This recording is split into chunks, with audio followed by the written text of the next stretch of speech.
PTM parents teachers meeting. జనరల్గా పాఠశాలలో PTM ఏర్పాటు చేస్తారు. పీటీఎంకి వెళ్తాం, టీచర్స్తో 10 నిమిషాలు మాట్లాడి వచ్చేస్తాం.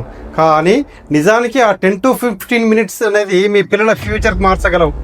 పీటీఎంకి వెళ్ళే ముందు మీ పిల్లల్ని అడగండి, టీచర్ని ఏం అడగాలి అని. ముందుగానే మీ డౌట్స్ అన్నీ కూడా రాసుకోండి. చదువు ఎలా ఉంది, క్లాస్లో యాక్టివ్గా ఉంటున్నారా, ఫ్రెండ్స్తో ఎలా ఉంటున్నాడు, స్ట్రెస్ ఏమైనా ఉందా, పాజిటివ్ థింగ్స్ కూడా చెప్పండి. పీటీఎం అయ్యాక ఇంటికి రాగానే వెంటనే మీ పిల్లలతో గొడవ పడొద్దు, కామ్గా మాట్లాడండి.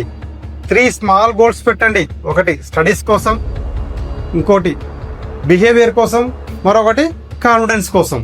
రిమెంబర్, పీటీఎం అంటే మార్క్స్ గురించి మాత్రమే కాదు, మీ పిల్లల చైల్డ్ కంప్లీట్ గ్రోత్ గురించి. మీ పిల్లల పాఠశాలలో ఎప్పుడైనా పీటీఎం కండక్ట్ చేసినట్లయితే తప్పకుండా హాజరు కండి.